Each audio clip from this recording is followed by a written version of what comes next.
Pemirsa, 340 rumah warga terdampak tanah longsor di Ciganjur, Jagakarsa. Aliran sungai yang tersumbat membuat ratusan rumah ini terendam banjir. Saat ini warga masih menempati posko pengungsian akibat aliran listrik di permukiman masih padam. Petugas masih menyedot sisa air genangan di lokasi. Petugas juga membersihkan lokasi kejadian dari tanah dan lumpur yang cukup tebal yang menutup permukiman warga. Saat ini masih ada puluhan orang warga yang mengungsi lantaran listrik masih padam. Di posko pengungsian, warga mengaku sudah mendapat bantuan yang cukup seperti makanan, selimut, dan lainnya. Sebagian besar tidak sempat menyelamatkan barang-barangnya.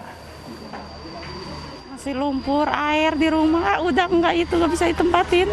Listrik Padam listrik. terus untuk banjir sendiri emang sering kali terjadi atau gimana sih?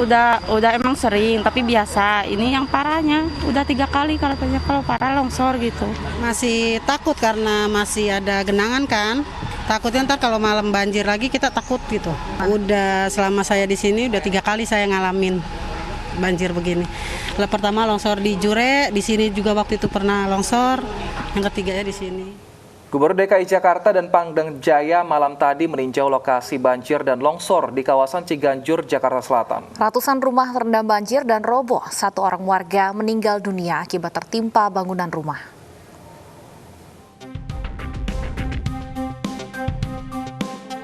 Anies Baswedan, Gubernur DKI Jakarta, meninjau lokasi banjir dan longsor di Jalan Damai, Ciganjur, Jakarta Selatan. Selain untuk memastikan kesehatan warga terdampak yang berada di pengungsian, Anies berencana memasang pompa air agar banjir tidak kembali menggenangi kawasan tersebut. Langkah kita ke depan nomor 1 adalah memastikan seluruh masyarakat yang terdampak kesehatannya terjaga, terjamin. Ada tempat pengungsian, itu dipastikan sehat. Yang kedua, kebutuhan makanan mereka yang terdampak itu dipastikan aman.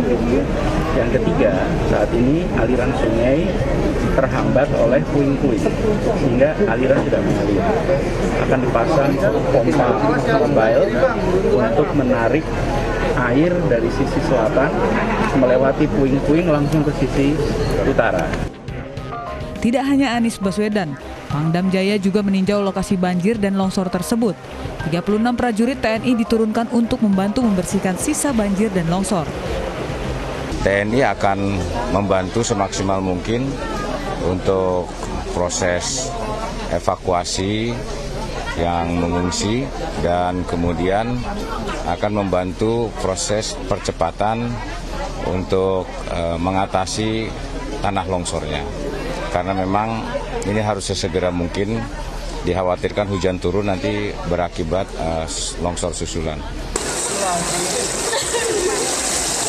Akibat luapan Kali Setu Ciganjur, Jakarta Selatan pada Sabtu lalu, ratusan rumah terendam banjir dan roboh. 1 orang warga meninggal dunia akibat tertimpa bangunan rumahnya. Kemarin sore suasana haru mengiringi pemakaman Wudiarno Hapa, korban longsor Ciganjur, dimakamkan di tempat pemakaman umum Pisangan, Jakarta Selatan. Suami almarhum Ade Chandra yang merupakan salah satu korban luka turut menghantarkan sang istri ke tempat peristirahatan terakhir. Dari Jakarta, tim liputan iNews melaporkan.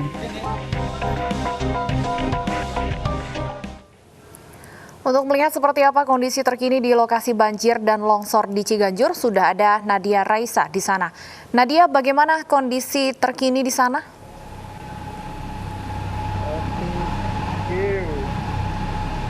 Ya, Stephanie dan juga Wilson, hingga saat ini banjir dan juga longsor yang melanda kawasan Ciganjur, Jakarta Selatan masih dalam proses penanganan. Untuk banjirnya sendiri, air sudah semakin surut, namun untuk genangan sisanya masih dilakukan penyedotan menggunakan pipa pemompa. Sementara itu, untuk tembok ataupun turap yang jebol juga masih dalam penanganan. Bisa dilihat ada satu ekskavator di sini yang dipergunakan untuk membersihkan puing-puing sisa reruntuhan yang kemarin memang menimpa 5 rumah warga. Dan dari 5 rumah warga yang tertimpa tersebut, 3 diantaranya mengalami kerusakan yang cukup parah. Dan dari peristiwa tersebut juga ada 1 orang yang meninggal akibat tertimpa reruntuhan.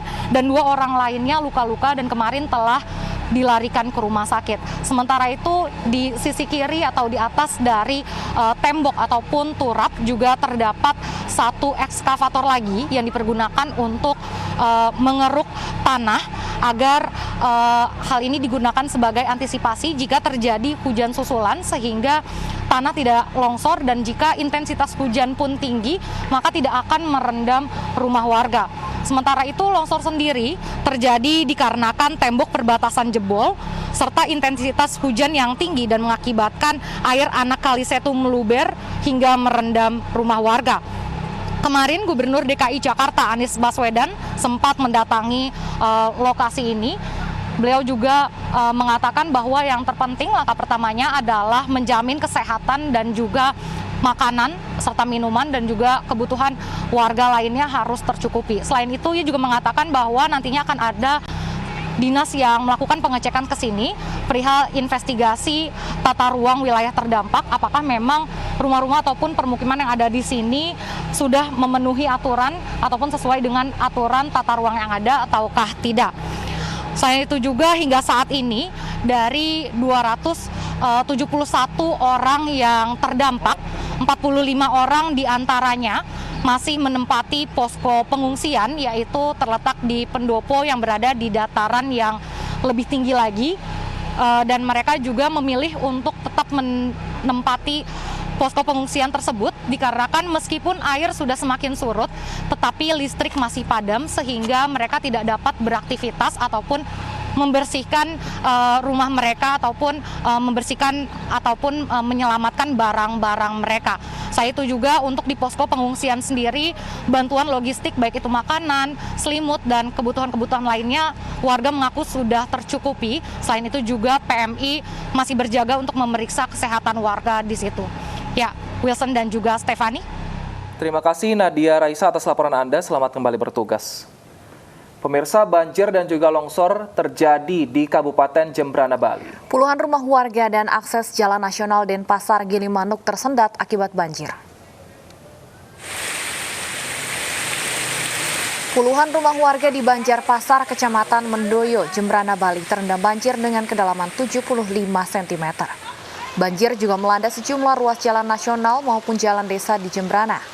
Akibatnya, arus kendaraan dari Denpasar menuju Gilimanuk maupun sebaliknya tersendat.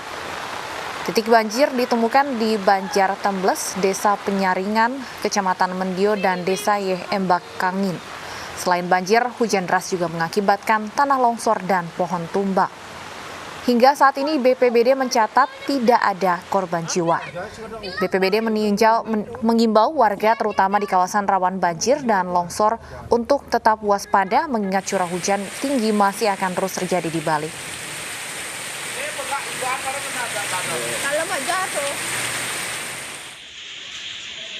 Panggung Gayung ada longsor, kemudian di mana lagi deh? Pohon tumbang di Pancar Dawu, Kelurahan Bendem. Kemudian berikutnya juga di Telatang, daerah Terusan. Itu dampak daripada debit air Sungai Jogading yang meningkat. Jadi 20 kakak terdampak. Itu air masuk ke halaman rumah